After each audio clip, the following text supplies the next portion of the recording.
Hello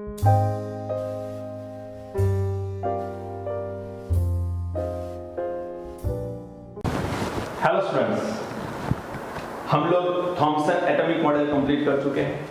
उसके साथ साथ हम लोगों ने रुदरफोर्ड एटॉमिक मॉडल भी कंप्लीट किया है। थॉमसन एटॉमिक मॉडल के अंदर जो ड्रॉबैक थे वो हमने रुदरफोर्ड के थ्रू कंप्लीट किए। आज हम लोग शुरू करने जा रहे हैं रुदरफोर्ड के ड्रॉबैक्स। तो यहाँ पर हमने हेडिंग लिखा है ड्रॉबैक्स ऑफ रुदरफोर्ड मॉडल। सबसे पहले समझो कि रुदरफोर्ड ने मॉडल कौन सा दिया। तो न्यूक्लियर मॉडल था, याद होगा आपको। न्यूक्लियस के अंदर प्रोटॉन एग्जिस्ट करते हैं एंड सराउंडिंग एरिया जो है वहां पर इलेक्ट्रॉन एग्जिस्ट करते हैं। Between proton and electron there is a existence of electrostatic force, right. ये भी हम लोगों ने डिस्क्राइब किया था। तो ये हो गया आपका रुदरफोर्ड मॉडल। अब हम समझने जा रहे हैं ड्रॉबैक क्या है इसके। सबसे पहले आपको सोलर सिस्टम समझनी है। उसके अंदर यहां पर मान के चलो सन है और उसके सराउंडिंग एरिया के अंदर मान के चलो यहां पर है अर्थ, यहां पर है अर्थ। अब ये जो सन है इसका मास m1 मान लो एंड अर्थ है इसका मास m2 मान लो। दोनों के बीच की रेडियस है उसको r मान लो। ये हम लोग जानते हैं, सालों से यही मॉडल हम पढ़ते आए हैं। लेकिन यदि मैं एटम की बात करूं according to Rutherford atomic model, तो ये है आपका nucleus where the proton are exist and उसके साथ साथ उसके सराउंडिंग एरिया के अंदर इलेक्ट्रॉन मूव करते हैं। तो इस सराउंडिंग एरिया में इलेक्ट्रॉन मूव करते हैं जो नेगेटिव चार्ज्ड होते हैं। ये पॉजिटिव चार्ज्ड और ये नेगेटिव चार्ज है। तो यहां पर इसको हम लोग चार्ज के अकॉर्डिंग Q1 एंड Q2 बोलेंगे एंड ये दोनों के बीच की रेडियस को हम लोग R बोलेंगे। दोनों में सबसे बड़ा फर्क है, तो दो फर्क यहां पर देखे जाते हैं। नंबर वन, इसके मास बहुत बड़े एंड इसमें चार्ज नहीं है, जबकि इसमें मास बहुत कम है बट इसके चार्ज है। तो यहां पर चार्ज्ड पार्टिकल है, ये चार्ज्ड पार्टिकल नहीं है। तो यहां पर हमको सबसे पहले मिलेगा ग्रेविटेशनल फोर्स। अब ग्रेविटेशनल फोर्स की मुझे यहां पर कैलकुलेशन करनी है, तो ये फॉर्मूला आप ऑलरेडी पढ़ के आए हो। G m1 into m2 upon r²। ये सन एंड अर्थ के बीच का ग्रेविटेशनल फोर्स हम लोग इस फॉर्मूला से डिस्क्राइब करते हैं। वेयर m1 एंड m2 जो है वो मास है सन एंड अर्थ के, r जो है वो रेडियस है एंड g जो है वो कांस्टेंट है। अब यहां पर बात करते हैं चार्ज्ड पार्टिकल है, तो यहां पर ग्रेविटेशनल फोर्स नहीं होगा, यहां पर जो फोर्स होगा उसे कूलम्बिक फोर्स बोलते हैं। क्या बोलते हैं? Coulombic force. तो इसे हम लोग शॉर्ट में QF लिखेंगे। कूलम्बिक फोर्स यहां पर मिलता है। ये जो कूलम्बिक फोर्स है इसकी वैल्यू रहेगी K Q1 into Q2 upon r²। तो वैसे देखा जाए तो फॉर्मूला आर सेम। ये K कांस्टेंट है, Q1 and Q2 charged of the particles, R is the radius. तो वैसे देखा जाए तो फॉर्मूला सिमिलर कंडीशन के लगते हैं, सिर्फ यहां पर मास है जबकि यहां पर चार्ज है, यहां पर G है तो यहां पर K। तो look like a similar formulas. लेकिन प्रॉब्लम ये था कि यदि हम लोग बात करें क्लासिकल केमिस्ट्री की, classical mechanics, classical mechanics chemistry develop करी है मैक्सवेल ने। याद रखना बेटा, Maxwell develop this chemistry and इसके अंदर उन्होंने एक स्टेटमेंट बताया है। तो स्टेटमेंट क्या है समझना ध्यान से। क्या अर्थ चार्ज्ड पार्टिकल माना जाएगा? नो, जबकि इलेक्ट्रॉन को हम लोग चार्ज्ड पार्टिकल मानते हैं। तो इलेक्ट्रॉन चार्ज्ड पार्टिकल है जो फिक्स लोकेशन पे या फिक्स पाथ के ऊपर मूव करेगा। अब समझ लेना ध्यान से कि यहां पर ये इलेक्ट्रॉन जो है एक फिक्स स्पीड से रोटेट कर रहा है न्यूक्लियस के सराउंडिंग एरिया के अंदर, जिसे हम लोग ऑर्बिट बोलते हैं। लेकिन इलेक्ट्रॉन की स्पीड चेंज नहीं हो रही, लेकिन उसका डायरेक्शन कंटिन्यूअसली चेंज हो रहा है। जैसे कि ये इलेक्ट्रॉन है इस डायरेक्शन में जा रहा है, तो यहां से फिर थोड़ा आगे बढ़ेगा, डायरेक्शन थोड़ा थोड़ा क्या होगा, चेंज होता जाएगा। तो electron continuously change its direction and यदि इलेक्ट्रॉन अपना डायरेक्शन चेंज करता रहता है तो उसे हम लोग एक्सेलरेट स्पीड बोलेंगे। क्या बोलेंगे? उसकी इलेक्ट्रॉन की स्पीड जो है, इलेक्ट्रॉन की जो वेलोसिटी है वो एक्सेलरेट हो रही है। देखो एक्सेलरेट दो तरीके से आप समझ सकते हो। नंबर वन, यदि इलेक्ट्रॉन की स्पीड कंटिन्यूअसली चेंज हो रही है तो भी आप एक्सेलरेट बोलोगे, पर चेंज नहीं हो रही लेकिन उसका डायरेक्शन कंटिन्यूअसली चेंज हो रहा है तो भी आप उसे एक्सेलरेट वेलोसिटी बोलोगे। तो यहां पर स्पीड की बात करें तो स्पीड कांस्टेंट है, बट इलेक्ट्रॉन अपनी डायरेक्शन कंटिन्यूअसली चेंज करता है और इसी वजह से इस स्पीड को हम लोग एक्सेलरेट वेलोसिटी बोलेंगे। बोलो समझ में आ रहा है? ओके, अब एक्सेलरेट तो हो रही है मैक्सवेल के अकॉर्डिंग, क्लासिकल मैकेनिक्स के अकॉर्डिंग चार्ज्ड पार्टिकल जब मूव कर रहा है तो उसकी स्पीड जो है यदि एक्सेलरेट हो रही है तो इलेक्ट्रॉन खुद या चार्ज्ड पार्टिकल खुद जो है वो इलेक्ट्रोमैग्नेटिक रे जो है इसको एमिट करेगा। याद रखना, इलेक्ट्रोमैग्नेटिक रे को ये एमिट करेगा। कब? चार्ज्ड पार्टिकल यदि एक्सेलरेट करता है तो एक्सेलरेट के दौरान चार्ज्ड पार्टिकल अपनी बॉडी में से खुद इलेक्ट्रोमैग्नेटिक रे को एमिट करेगा। जैसे ही कोई भी पार्टिकल जब अपनी बॉडी से इलेक्ट्रोमैग्नेटिक रे को एमिट करता है तो ये इलेक्ट्रॉन जो है उसकी एनर्जी क्या होगी? डिक्रीज हो जाएगी। तो यहां पर बोल सकते हैं कि energy of electron will decrease. कब डिक्रीज होगी बेटा? इलेक्ट्रॉन कैसा पार्टिकल है? Charged particle. Charged particle accelerate हो रहा है, एक्सेलरेट होता है तो वो इलेक्ट्रोमैग्नेटिक रे को एमिट करेगा।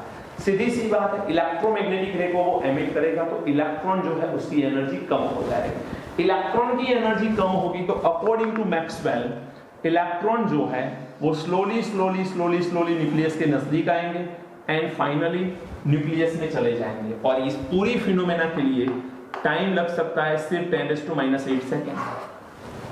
इस पूरी फिनोमेना के लिए टाइम कितना लग सकता है? 10⁻⁸ सेकेंड। तो 10⁻⁸ सेकेंड के अंदर इलेक्ट्रॉन किस में चला जाना चाहिए? न्यूक्लियस के अंदर चला जाना चाहिए। क्या एक्चुअल में ऐसा होता है? नहीं होता है। इसका मतलब यह है कि मैक्सवेल की थियरी के साथ ये पॉइंट बिल्कुल मैच नहीं हो रहा। मिस रुथरफोर्ड का मॉडल जो है उसके अकॉर्डिंग हम लोग मैक्सवेल के मॉडल को कंपेयर करें तो मैक्सवेल बोल रहा है कि यदि ये इलेक्ट्रॉन मूव कर रहा है तो ये चार्ज्ड पार्टिकल है। चार्ज्ड पार्टिकल अपनी जो डायरेक्शन है वो कंटिन्यूअसली बदल रहा है तो उसकी स्पीड एक्सेलरेट है, ऐसा बोल सकते हैं। कोई भी चार्ज्ड पार्टिकल जब एक्सेलरेट होता है तो अपनी बॉडी से इलेक्ट्रोमैग्नेटिक रे को एमिट करता है। ये इलेक्ट्रोमैग्नेटिक रे को एमिट करेगा तो इसकी एनर्जी डिक्रीज होगी। एनर्जी डिक्रीज होगी तो 10⁻⁸ सेकेंड में इलेक्ट्रॉन न्यूक्लियस में चले जाने चाहिए, लेकिन ऐसा होता नहीं है। दैट मींस कुछ डिफरेंस चीज होनी चाहिए। तो ये चीज रुथरफोर्ड एक्सप्लेन नहीं कर सकता। सेकेंड, रुथरफोर्ड ऐसा बोल रहा है कि मान के चलो ये न्यूक्लियस है एंड इसके सराउंडिंग एरिया में इलेक्ट्रॉन है। अब ये इलेक्ट्रॉन मान के चलो ये मूव हो रहे हैं तो 10⁻⁸ सेकेंड में न्यूक्लियस में चले जाएंगे। मान के चलो इलेक्ट्रॉन भी स्टेबल है तो इसकी स्पीड एक्सेलरेट होगी क्या? देखो बेटा, ये इलेक्ट्रॉन की स्पीड एक्सेलरेट क्यों हो रही है? क्योंकि ये अपनी लोकेशन कंटिन्यूअसली चेंज करेगा तो डायरेक्शन कंटिन्यूअसली बदलते जाएंगे तो उसे एक्सेलरेट वेलोसिटी बोलेंगे। लेकिन यदि मैं इलेक्ट्रॉन को फिक्स लोकेशन पे कंसीडर करूं, वो भी स्टेबल है ऐसा मान लो, उसके पास कोई वेलोसिटी नहीं है ऐसा मान लो, तो इससे क्या होगा कि इसकी एक्सेलरेटेड स्पीड नहीं आएगी। एक्सेलरेट स्पीड नहीं होगी तो इलेक्ट्रॉन रे एमिट नहीं करेगा। इलेक्ट्रॉन रे एमिट नहीं करेगा तो इसकी एनर्जी कम नहीं होगी। एनर्जी कम नहीं होगी तो इलेक्ट्रॉन न्यूक्लियस के अंदर इस प्रोसेस से तो नहीं जाएंगे। लेकिन ध्यान रखो, यदि चार्ज्ड पार्टिकल फिक्स लोकेशन के ऊपर है तो इनके बीच में एक फोर्स लगता है, उस फोर्स को बोलते हैं हम लोग electrostatic force, electrostatic attraction force. And ये जो इलेक्ट्रोस्टैटिक अट्रैक्शन फोर्स है इतने स्ट्रांग हो जाएंगे कि इलेक्ट्रॉन न्यूक्लियस के अंदर चला जाएगा, क्योंकि मूव नहीं कर रहा है। यदि मूव नहीं कर रहा तो इलेक्ट्रॉन न्यूक्लियस के अंदर चला जाएगा। अब इलेक्ट्रॉन जब न्यूक्लियस के अंदर चला जाएगा तो ये जो मॉडल हो जाएगा वो तो थॉमसन का मॉडल हो जाएगा। कैसे? थॉमसन ने क्या बताया था बेटा? थॉमसन ने बताया था कि एक स्फेरिकल शेप का एटम है जिसमें proton and electron equally distributed है। यदि ये इलेक्ट्रॉन इसमें ही चले जाने वाला है तो थॉमसन का छोटा मॉडल हो गया ना, smaller part of the Thomson, छोटे से एरिया के अंदर इलेक्ट्रॉन एंड प्रोटॉन साथ में है। क्या ये सही है? नहीं। तो इसका मतलब ये है कि ये भी रुथरफोर्ड हमें एक्सप्लेन करके नहीं देता। तो यहां पर दो लिमिटेशन है रुथरफोर्ड की। नंबर 1, पहली लिमिटेशन है stability of atom not described by the Rutherford atomic model. Stability of the atom does not described by the Rutherford atomic model. And second point, arrangement of an electron, arrangement of an electron in atom does not describe by the Rutherford atomic model. तो Rutherford atomic model से हमें दो चीजें नहीं मिल रही। Stability of atom हम describe नहीं कर सकते, एंड इलेक्ट्रॉन की अरेंजमेंट न्यूक्लियस के सराउंडिंग पार्ट में कैसी हो वो भी हम लोग डिस्क्राइब नहीं कर सकते। अंडरस्टूड? तो ये दो पॉइंट है, आपको समझ में आया होगा। क्लासिकल मैकेनिक्स में मैक्सवेल क्या बता रहा है, कोई भी चार्ज्ड पार्टिकल जब एक्सेलरेट कर जाता है तो वो एनर्जी रिलीज करता है in the form of electromagnetic ray, and when the electron going to emit the rays, then the energy of the electron will decrease. When the energy of electron will decrease, then electron going in nucleus in 10⁻⁸ second. But ऐसा कुछ होता नहीं है। That means Maxwell की theory के साथ Rutherford का model जो है वो मिसमैच हो रहा है, मैचिंग नहीं हो रही। अंडरस्टूड? तो ये पॉइंट है आपका, that is drawbacks of Rutherford model. अभी और भी बहुत कुछ पढ़ना है इस लेक्चर के अंदर, पहले इसे नोट करिए फिर आगे बढ़ते हैं। चलो बेटा लिख लिया, वीडियो को पॉज करके लिखते रहिए आप, वीडियो को पॉज करिए फिर आगे बढ़िए। चलो निकाल दो बेटा।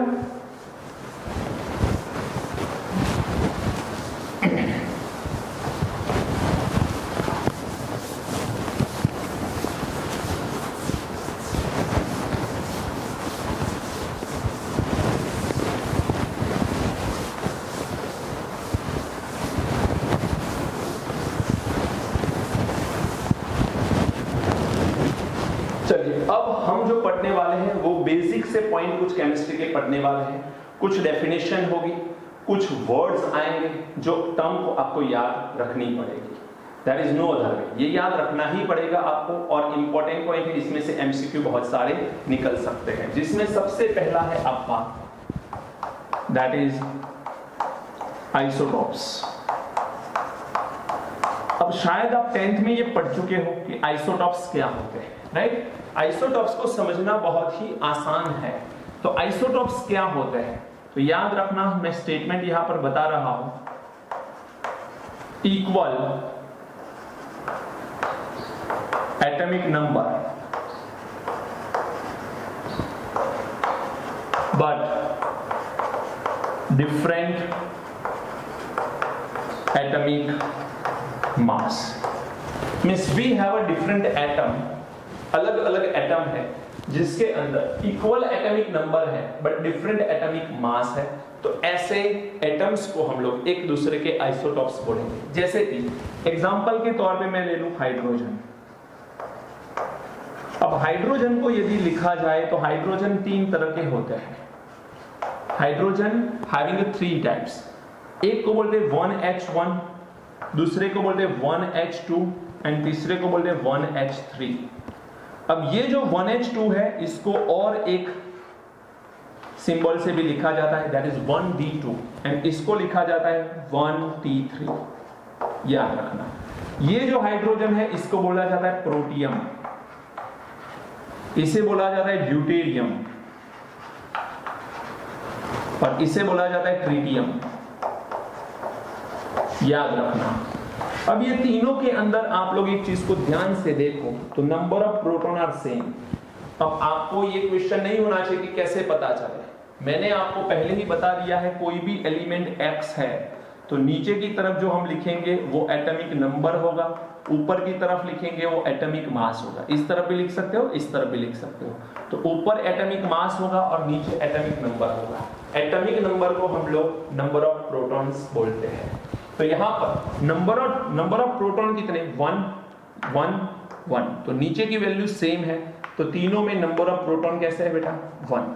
बट यदि मैं बात करूं एटॉमिक मास की, तो एटॉमिक मास कितना है, तो ऊपर 1 है, 2 है, 3 है, तो इन सबके एटॉमिक मास कैसे है, डिफरेंट। डेफिनेशन देखिए, इक्वल एटॉमिक नंबर जिसको प्रोटॉन नंबर भी बोला जाता है, and different atomic mass.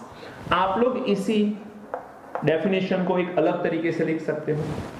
Atomic mass में से प्रोटॉन नंबर को माइनस करते हैं तो न्यूट्रॉन के नंबर आते हैं कि नहीं आते, तो न्यूट्रॉन 0। ऊपर की जो वैल्यू है बेटा ये क्या है, प्रोटॉन एंड न्यूट्रॉन दोनों का टोटल है। नीचे से प्रोटॉन है तो मुझे न्यूट्रॉन के नंबर निकालने हैं, तो ऊपर की वैल्यू से नीचे की वैल्यू को माइनस करो। ऊपर 2 है, नीचे 1 है, आंसर 1।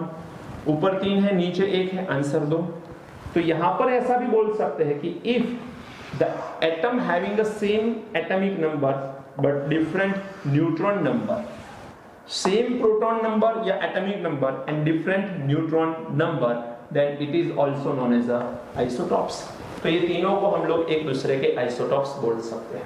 ये तीनों आइसोटॉप्स के अंदर प्रोटियम सबसे ज्यादा मिलता है। प्रोटियम जब भी आप कोई सैंपल ले लो, मान के चलो ये हाइड्रोजन का सैंपल है, इसमें हाइड्रोजन भरा हुआ है, तो इसमें जब हाइड्रोजन होगा और इसका आप एनालिसिस करोगे तो सबसे ज्यादा प्रपोर्शन पे आपको प्रोटियम ही मिलेगा, 1H1, जो करीबन होगा 99.985%। सबसे ज्यादा प्रपोर्शन पे प्रोटियम मिलता है। फिर यदि इसमें दूसरा कुछ मिल सकता है तो वो है ड्यूटेरियम, बहुत कम 0.000156%, तो बहुत कम प्रपोर्शन पे ये हमको मिलता है। एंड ट्रिटियम तो सबसे कम होता है, 1H3 ट्रिटियम 10⁻⁻15%, बहुत कम होता है। अब आपको क्वेश्चन हो सकता है कि ट्रिटियम कम क्यों है, तो ट्रिटियम कम होने की वजह है हमारे पास कि ये जो ट्रिटियम है ये रेडियो एक्टिव आइसोटॉप है। अब ये क्या होता है रेडियो एक्टिव आइसोटॉप, जब भी कोई एलिमेंट के पीछे लग जाए कि ये रेडियो एक्टिव है तो समझ लेना वो अपने आप इटसेल्फ अपनी बॉडी में से रे को एमिट करता है। तो ये ट्रिटियम अपनी बॉडी से रे को एमिट करेगा, तो यहां से रे बाहर निकलेंगे, राइट।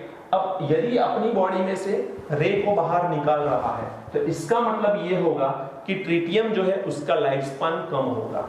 कोई एलिमेंट अपनी बॉडी से जब इलेक्ट्रॉन या कोई भी रे निकाल रहा है तो समझ लेना कि उसका खुद का एक लाइफ स्पान होगा।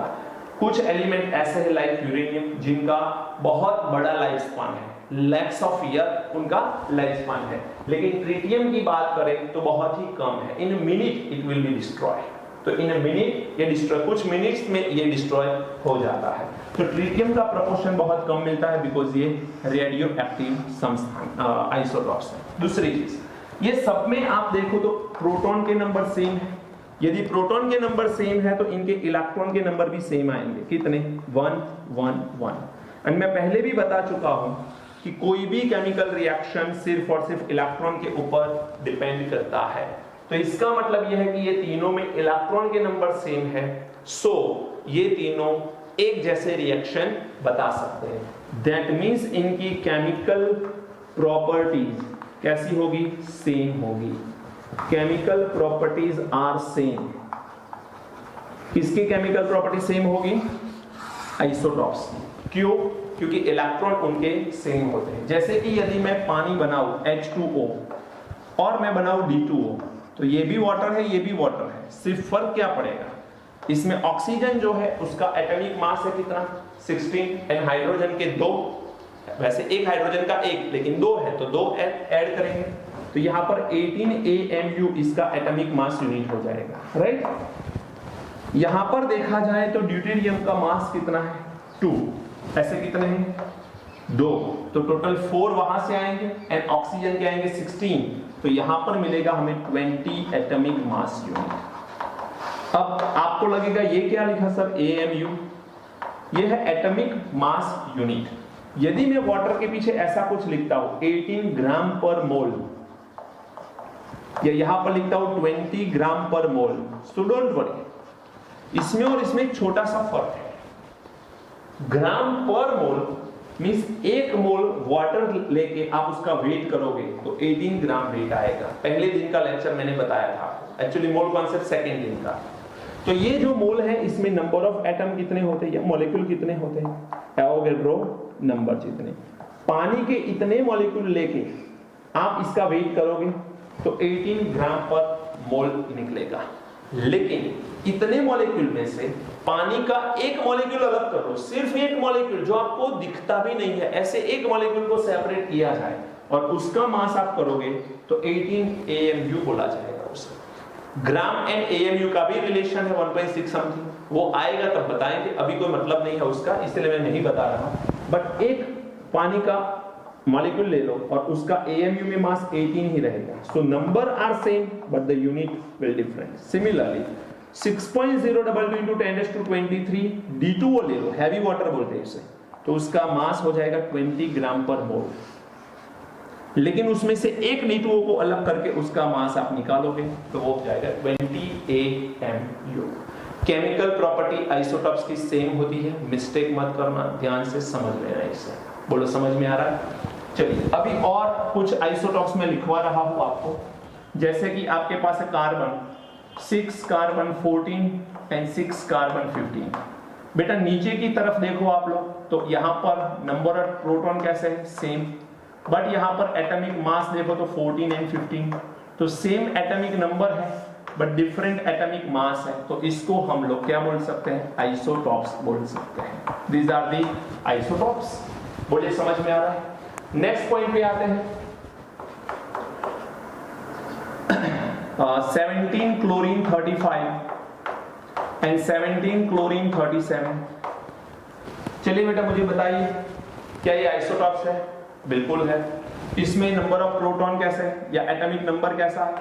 सेम 17, लेकिन यहां पर एटॉमिक मास डिफरेंट है 35 एंड 37। तो यहां पर सेम एटॉमिक नंबर है but the different atomic mass है, इसी वजह से इसको भी हम आइसोटॉप्स बोल सकते हैं। लेकिन आपको यहां पर एक क्वेश्चन हो सकता है कि सर आपने बताया ठीक है, लेकिन क्लोरीन का एटॉमिक मास तो 35.5 है। बात सही है आपकी। कैसे? देखो हम लोग एटॉमिक मास किस तरह से लिखते हैं, एटॉमिक मास का मतलब है number of proton and number of neutron. General case में हम लोग प्रोटॉन एंड न्यूट्रॉन दोनों का 1 AMU मास कंसीडर करते हैं। याद रख लेना 1 AMU मास कंसीडर करते हैं। वैसे 1 AMU एग्जैक्ट नहीं है, इनका मास होता है 1.00075 और इसका है 1.0008, तो डिफरेंस है थोड़ा, लेकिन हम कैलकुलेशन में सरलता रहे इसलिए हम लोग इसको 1 AMU लेते हैं। अब थोड़ा ध्यान रखना, एटॉमिक मास जो है वो number of proton and number of neutron पे डिपेंड करता है। अब कोई भी जगह पे मान के चलो इसको मैं कंसीडर करूं तो ये प्रोटॉन 17, 35 में से 17 को माइनस करो बेटा, कितना आएगा 18, तो ये आंसर आ गया 35। ये 35 ठीक है, समझ में आ रहा है, लेकिन क्या 17.5 करके मैं 35.5 लगा दूं, ये सही रहेगा? क्या एटॉमिक मास फ्रैक्शन हो सकता है? सोचो, नहीं हो सकता। जितना आपने पढ़ा है उसमें तो नहीं हो सकता। क्यों नहीं हो सकता? क्योंकि प्रोटॉन एंड न्यूट्रॉन के नंबर कभी फ्रैक्शन नहीं हो सकते। या तो एक प्रोटॉन होगा या 2 प्रोटॉन होंगे। क्या 1.5 प्रोटॉन हो सकते हैं न्यूक्लियस में या 1.5 न्यूट्रॉन हो सकते हैं? नहीं हो सकते। कहने का मेरा मतलब समझो होल नंबर ही होंगे। तो फिर क्लोरीन का एटॉमिक मास से फ्रैक्शन कैसे आया? तो देखो अब ध्यान से मैं जो बता रहा हूं इंपॉर्टेंट पॉइंट, जब आप कोई भी जगह पे क्लोरीन का एक सैंपल ले रहे हो, इसमें मान के चलो क्लोरीन है, तो क्लोरीन का सैंपल यदि आप कहीं से भी कलेक्ट करो उसमें 2 तरह के क्लोरीन होंगे, 17 क्लोरीन 35 एंड 17 क्लोरीन 37। दोनों तरह के क्लोरीन वहां पर अवेलेबल होंगे, ध्यान रखना। जिसमें 17 क्लोरीन 35 जो है वो 75% प्रोपोर्शन पे होता है, जबकि ये होता है आपका 25%। तो जब भी आप क्लोरीन का एटॉमिक मास तय करना चाहो तो ना तो आप 35 ले सकते हो ना ही आप 37 ले सकते हो, क्योंकि प्रोपोर्शन दोनों का डिफरेंट है। तो हमें इस केस में एवरेज एटॉमिक मास निकालना पड़ेगा। तो हम लोग क्या करेंगे, एवरेज एटॉमिक मास को फाइंड करेंगे। अब एवरेज एटॉमिक मास किस तरह से निकाल सकते हैं, तो average atomic mass of chlorine निकालने के लिए क्या करें हम, 35 एटॉमिक मास कितने परसेंटेज का है, 75, एंड 37 कितने परसेंटेज का है, 25। तो हम क्या करेंगे, 35 इंटू 75 प्लस 35 एटॉमिक मास है 75 परसेंटेज क्लोरीन का, एंड 37 एटॉमिक मास है 25 परसेंटेज क्लोरीन का। तो यहां पर हम लोग लिखेंगे 35 की जगह 37 और यहां पर 25। टोटल कितने परसेंटेज है बेटा, 100, और इसका आप लोग कैलकुलेशन करोगे तो 35.5 AMU क्लोरीन का एवरेज एटॉमिक मास आएगा। तो जब भी कोई भी एटॉमिक मास फ्रैक्शन में आता है तो समझ लेना कि वो एवरेज है, क्योंकि कभी भी अकेले एटम का तो फ्रैक्शन होगा नहीं, क्योंकि प्रोटॉन एंड न्यूट्रॉन के नंबर तो होल नंबर ही होंगे, तो ऐसा तो पॉसिबल है नहीं कभी भी।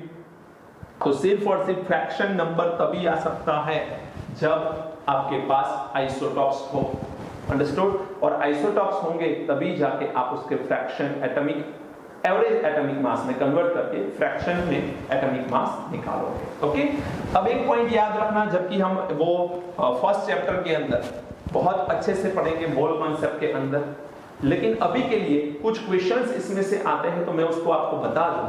होता क्या है कि कोई भी एटॉमिक मास को रिप्रेजेंट करने का तरीका होता है कार्बन के रेफरेंस में उसे ढूंढना। जैसे कि ऑक्सीजन का एटॉमिक मास कितना है, 16, नाइट्रोजन का कितना है, 14, हाइड्रोजन का कितना है, 1, हीलियम का कितना है, 4। तो ये सारे एटॉमिक मास किस तरह से निकाले गए, तो कार्बन के रेफरेंस में।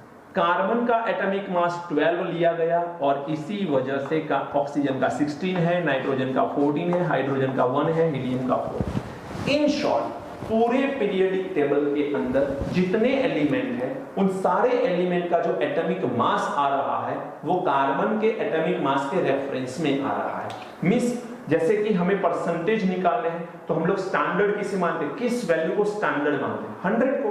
तो 100% is a standard value, exactly like that. Atomic mass निकालने के लिए कार्बन का एटॉमिक मास 12 है, वो एक स्टैंडर्ड वैल्यू है। तो स्टैंडर्ड वैल्यू कार्बन 12, उसके रेफरेंस में सभी के एटॉमिक मास निकलते हैं। आज से यदि आपसे पूछा जाए कि ऑक्सीजन का एटॉमिक मास 16 क्यों है, तो इसके पीछे का रीजन है कार्बन का 12 है। नाइट्रोजन का एटॉमिक मास 14 क्यों है, इसके पीछे का रीजन है कार्बन का 12 है। हाइड्रोजन का एटॉमिक मास 1 क्यों है, इसके पीछे रीजन है कार्बन का 12 है। हीलियम का एटॉमिक मास 4 क्यों है, इसके पीछे का रीजन है कार्बन का 12 है। यदि हम कार्बन के एटॉमिक मास को बदल दें तो फिर सारे bदल जाएंगे। जैसे कि एक सिंपल एग्जांपल मैं बता रहा हूं, क्वेश्चन ऐसे पूछे जा सकते हैं कि इफ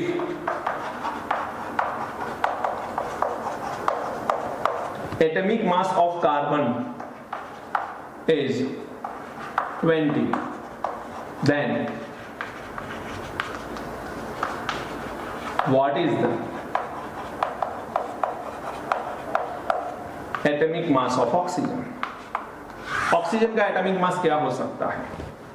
बेटा इतनी ये स्पेस में निकाल रहा हूं, यदि इसको लिखना चाहो तो आप लिख लो, पहले कहीं पर लिख लो, बाद में इसमें कंटिन्यूअसली नोट डाउन कर लेना। ये क्वेश्चन है, अब इसका आंसर मुझे चाहिए, तो आंसर कैसे निकालेंगे बोलो। If carbon having a 12 atomic mass then the oxygen having a 16, but carbon का हम लोग बदल के कितना कर रहे हैं, 20 एटॉमिक मास यूनिट, तो ऑक्सीजन का कितना। बहुत आसान है, कैलकुलेशन पार्ट आपका है, आप खुद कर लेना। तो ये आपका ऑक्सीजन का क्या आएगा, एटॉमिक मास। ऐसे किसी का भी आप ढूंढ सकते हो, समझ लेना, किसी का भी ढूंढ सकते हो। जैसे कि मैं आपको क्वेश्चन पूछूं, एक और क्वेश्चन लिख लेता हूं यहां पर। If atomic mass of carbon is 25, then what is the molecular mass of ammonia, ammonia का मॉलिक्यूलर मास कितना होगा? बोलो, समझ में आ रहा है? देखो अमोनिया की बात करूं मैं तो अमोनिया NH3 है, जिसमें नाइट्रोजन का ओरिजिनल 14 एंड हाइड्रोजन का 1, लेकिन ऐसे 3 है, तो टोटल इसका एटॉमिक मॉलिक्यूलर मास कितना होगा? 17। कब? कार्बन का 12 हो तब। तो यहां पर मैं लिखूंगा if carbon atomic mass is 12 then the molecular mass of ammonia is 17। But carbon का हम लोग कितना कर रहे हैं? 25, तो अमोनिया का कितना? सिर्फ कैलकुलेशन कर लो। बोलो, समझ में आ रहा है? इस कैलकुलेशन में करना क्या है? बहुत आसान सी बात है, 17 into 25 upon 12। कैलकुलेशन खुद कर लेना आप लोग, कैलकुलेशन पार्ट आपका रहेगा। बोलिए, समझ में आ रहा है आपको? तो यहाँ पर हम कर क्या रहे हैं? तो यहाँ पर हम लोग बहुत सिंपल सी काम कर रहे हैं कि कार्बन का एटॉमिक मास 12 से चेंज कर ले तो पीरियोडिक टेबल में सबके एटॉमिक मास बदल जाएंगे। यदि सबके एटॉमिक मास बदल जाएंगे तो फिर मॉलिक्यूल जो बनेंगे उस मॉलिक्यूल के भी एटॉमिक मास मॉलिक्यूलर मास बदल जाएंगे। बोलिए, समझ में आ रहा है? चलिए, तो यहाँ पर हमने आइसोटॉप्स को खत्म किया। मैंने एवरेज मॉलिक्यूलर मास या एटॉमिक मास किस तरह से निकालते हैं उसके बारे में बात करी है। कार्बन का एटॉमिक मास यदि चेंज किया जाए तो सभी में क्या फर्क आ सकता है उसके भी कुछ क्वेश्चंस मैंने करवाए हैं। केमिकल रिएक्शंस ऑलवेज सेम होते हैं आइसोटॉप्स के, ये पॉइंट ध्यान में रखना है आप लोगों को। और अभी आगे बढ़ना है, बहुत कुछ लिखवाना है, लेकिन यहाँ तक पहले आप नोट करिए, फिर हम लोग आगे बढ़ते हैं। जल्दी से नोट डाउन करो। हम लोगों ने आइसोटॉप्स कंप्लीट किया, अब बात है आइसोबार्स। आइसोबार का मतलब क्या है? तो यहां पर हम लोग ऐसा कहेंगे, एटॉमिक नंबर डिफरेंट हो but atomic mass if the element having the same or atom having the same, then these are the atom which is known as a isobar। तो आइसोबार का मतलब ये है कि एटॉमिक नंबर डिफरेंट होना चाहिए but atomic mass same होना चाहिए। जैसे कि एग्जांपल के तौर पे मैं आपको बताऊं कि आइसोबार्स कौन से हैं, तो यहां पर है, पहले तो डेफिनेशन लिख लूं मैं, same atomic mass but different atomic number, different atomic number। जैसे कि 19 पोटेशियम 40 है एंड ये 39 भी होता है। पोटेशियम 19 पोटेशियम 39 एंड 19 पोटेशियम 14, ये आइसोटॉप्स बनेंगे। यहाँ पर 19 पोटेशियम 14 एंड 20 कैल्शियम 40। अब यहाँ पर आप थोड़ा ध्यान दीजिए, तो नीचे की तरफ जो नंबर होता है उसे हम क्या बोलते हैं? Atomic number. तो यहाँ पर Z की नंबर देखो तो 19 है एंड 20 है, बट एटॉमिक मास की बात करें A तो ये 40 और ये 40। तो यहाँ पर आप देख सकते हो we have a different proton number but we have a similar atomic mass. तो यहाँ पर एटॉमिक नंबर जो है वो डिफरेंट है बट एटॉमिक मास सेम है। इस तरह की कंडीशन को हम लोग क्या बोलेंगे? आइसोबार बोलेंगे। तो ये दोनों एक दूसरे के आइसोबार है, ऐसा हम बता सकते हैं। अंडरस्टूड? चलिए, अब आइसोबार के बाद आगे पॉइंट आएगा आपका आइसोटॉन्स। आइसोटॉन्स देखिए, आइसो जब भी आए इसका मतलब ये सेम, आइसो का मतलब होगा सेम, इक्वल। यहां पर है टोन्स मींस न्यूट्रॉन्स, तो ये ऐसी स्पीसी है जिसके अंदर न्यूट्रॉन सेम होंगे, न्यूट्रॉन सेम होंगे, number of neutron are same. तो यहां पर लिखेंगे हम लोग if in different atoms number of neutrons are same then this species is known as a isotones. Example के तौर पे लिखूं मैं, 14 नंबर का एलिमेंट है सिलिकॉन, 15 नंबर का एलिमेंट है फास्फोरस एंड 16 नंबर का एलिमेंट है सल्फर। राइट? आप जानते हो 14 सिलिकॉन के ऊपर आएगा 30, 15 फास्फोरस के ऊपर आएगा 31 एंड 16 सल्फर के ऊपर आएगा 32। अब यहाँ पर आप लोग नंबर ऑफ प्रोटॉन देखिए, तो नंबर ऑफ प्रोटॉन यहाँ पर 14 है, यहाँ पर 15 है, यहाँ पर 16 है। यहाँ पर आप लोग एटॉमिक मास देखिए तो ये 30 है, ये 31 है और ये 32 है। बट यदि मैं न्यूट्रॉन के नंबर निकालूं इसमें, तो न्यूट्रॉन किस तरह से निकलेंगे आपको पता है, ऊपर की वैल्यू में से नीचे की वैल्यू को सब्सट्रैक्ट करना पड़ेगा। तो 30 में से 14 को निकालो हो जाएगा 16, 31 में से 15 को निकालो हो जाएगा 16, एंड 32 में से 16 को निकालो हो जाएगा 16। तो यहां पर आप देख सकते हो आपके पास इक्वल क्या है, नंबर ऑफ न्यूट्रॉन। यदि कोई भी ऐसी स्पीसी है, स्पीसी मींस नंबर ऑफ एटम्स ऐसे हैं जिसके अंदर हमको सेम नंबर ऑफ न्यूट्रॉन मिल रहे हैं, तो उस स्पीसी को हम क्या बोलेंगे, आइसोटॉन्स बोलेंगे। बोलो समझ में आ रहा है? तो ये आपका पॉइंट आ गया आइसोटॉन्स। अब हम लोग आइसो इलेक्ट्रॉनिक पॉइंट तो पहले ही पढ़ चुके हैं। आइसो इलेक्ट्रॉनिक जिसमें नंबर ऑफ इलेक्ट्रॉन कैसे होते हैं, सेम, उसके बारे में हम लोग पहले ही बात कर चुके हैं। तो हमारा यहाँ पर हो गया आइसो बार, आइसोटॉन्स। अब हम लोग जो बात कर रहे हैं दैट इज आइसो डायपर्स।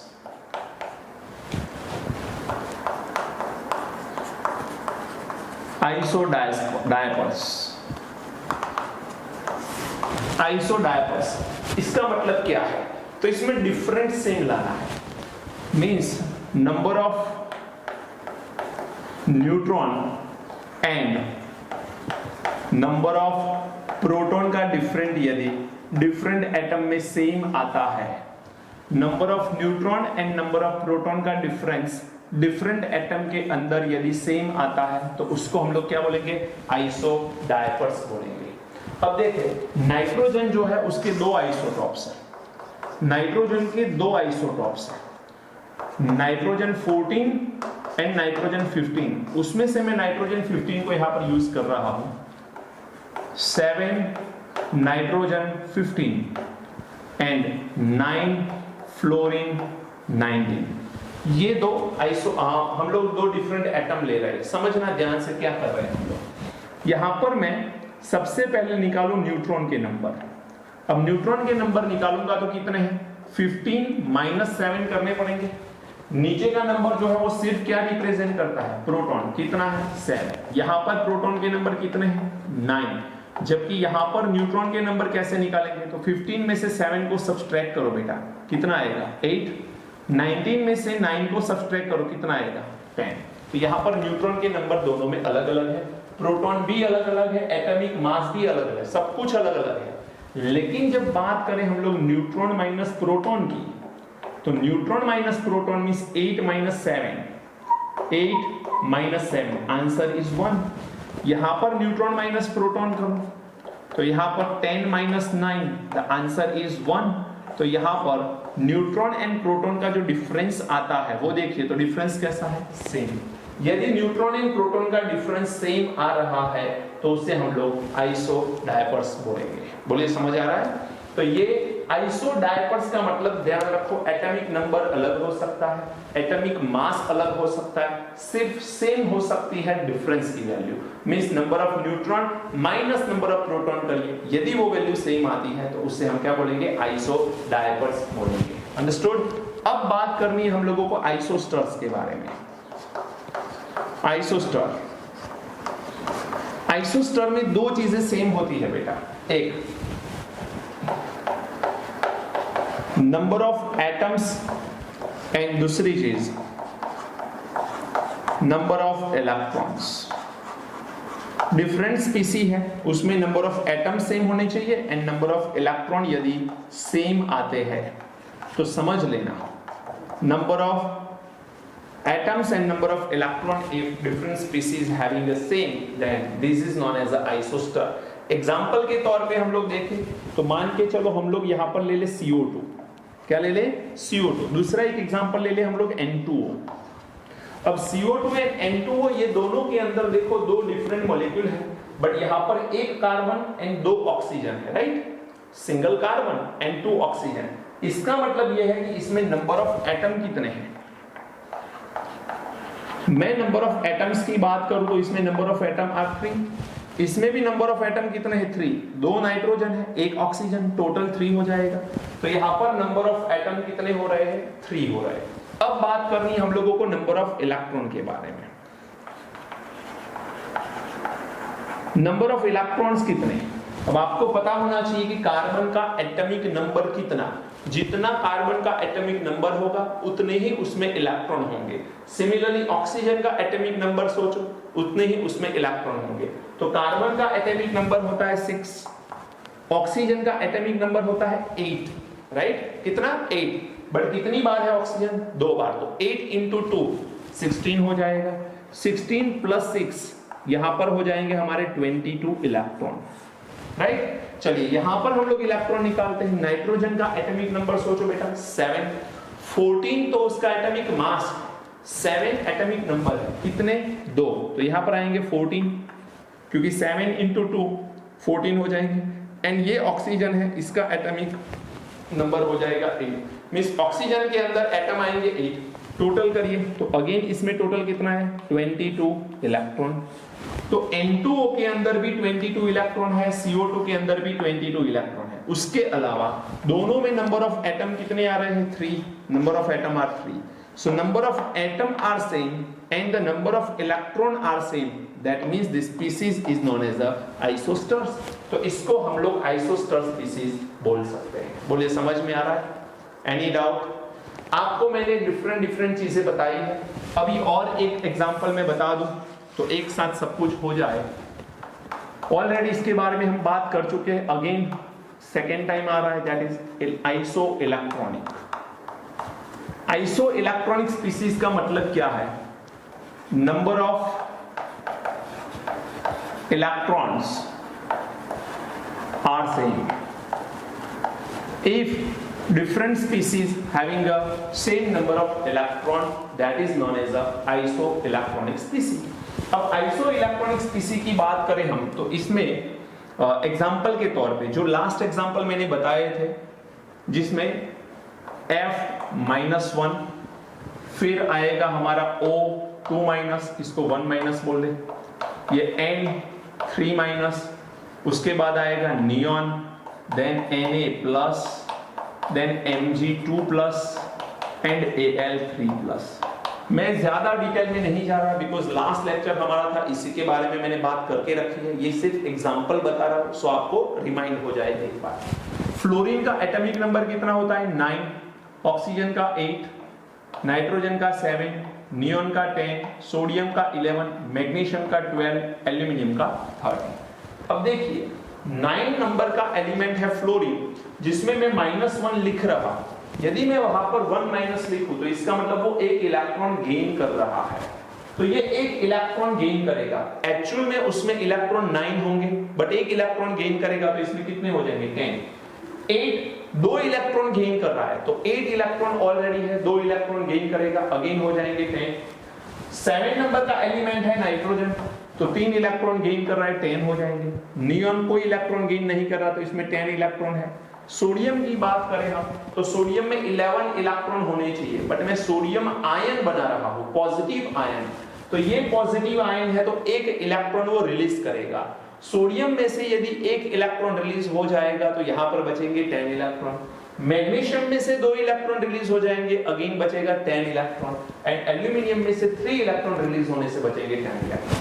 तो ये सब में, ये जितने भी एग्जांपल्स मैंने यहां पर लिखे हैं, इन सब में नंबर ऑफ इलेक्ट्रॉन कैसे है बेटा? Same, 10 electron. एंड इसीलिए इसको हम लोग आइसो इलेक्ट्रॉनिक स्पीसीज बोल सकते हैं। दूसरा एक एग्जांपल मैं बता दूं आपको। मान के चलो आपके पास है CO3 2-। दूसरा एक एग्जांपल मैं ले लूं, आपके पास है NO3-1, NO3-1 एंड आपके पास है H2CO3। चलिए 3 एग्जांपल। मुझे बताइए क्या ये स्पीसी को हम आइसो इलेक्ट्रॉनिक स्पीसीज बता पाएंगे? सोचिए सर, जल्दी से आंसर करिए। यदि बता पाएंगे तो क्यों, नहीं बता पाएंगे तो क्यों? चलिए निकालो जल्दी से। कार्बन का यहां पर एटॉमिक नंबर कितना? 6 प्लस ऑक्सीजन की बात करें, टोटल करिए चलिए 06। ऑक्सीजन 8 नंबर का एलिमेंट है तो 8 इलेक्ट्रॉन आएंगे। 8 इंटू 3, क्योंकि 3 टाइम्स है तो ये हो जाएगा 24। एंड अगेन मुझे 2 इलेक्ट्रॉन ऐड करने, माइनस का मतलब है 2 इलेक्ट्रॉन ऐड करिए, तो यहां पर हो जाएंगे 32 इलेक्ट्रॉन इन CO3 2-। NO3-1 की बात करें तो नाइट्रोजन में इलेक्ट्रॉन होते हैं 7, ऑक्सीजन में अगेन आएंगे 24, क्योंकि 3 ऑक्सीजन है, एक ऑक्सीजन में 8 होते हैं, और -1 तो यहां पर एक इलेक्ट्रॉन ऐड करिए, तो अगेन ये कितने इलेक्ट्रॉन हो रहे हैं बेटा? 32 इलेक्ट्रॉन। चलिए H2CO3 के अंदर बात करें तो 2 इलेक्ट्रॉन कहां से आएंगे? हाइड्रोजन में। कार्बन में इलेक्ट्रॉन कितने? 6। एंड ऑक्सीजन के अंदर कितने इलेक्ट्रॉन आएंगे? अगेन 3 ऑक्सीजन है, 8 इलेक्ट्रॉन ईच, 24। तो अगेन ये हो जाएगा 32 इलेक्ट्रॉन। तो देखो आप तीनों में 32 इलेक्ट्रॉन आ रहे हैं। जब तीनों में 32 इलेक्ट्रॉन है तो अगेन इसको हम क्या बोलेंगे? आइसो इलेक्ट्रॉनिक स्पीसीज बोल पाएंगे। तो ये आइसो इलेक्ट्रॉनिक स्पीसीज है। देखिए मैंने अलग अलग टर्म बता दी है। एक है आइसोबार जिसमें सेम एटॉमिक मास होना चाहिए। फिर है isotones, number of neutron same होने चाहिए। फिर आइसोडायस्पर्स, उसमें number of neutron and number of proton का डिफरेंस सेम होना चाहिए। Isosters, number of atom and number of electron same होने चाहिए। And iso electronics, same number of electron होने चाहिए। अंडरस्टूड बेटा? तो ये आपको समझ में रहना चाहिए। अब मैं थोड़ा सा कार्बन के एटॉमिक मास को वेरी करने का ट्राई कर रहा हूं। एक दो क्वेश्चन करवा लेता हूं आपसे। चलिए नोट करिए इसे, फिर हम लोग क्वेश्चन देखते हैं। हो गया? पॉज करिए वीडियो को एंड वीडियो को पॉज करके आप लिखना स्टार्ट करिए जल्दी से।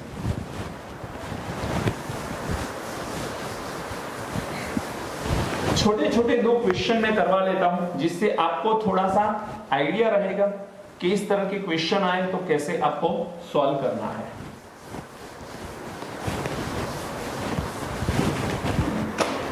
चलिए क्वेश्चन कुछ इस तरह से है।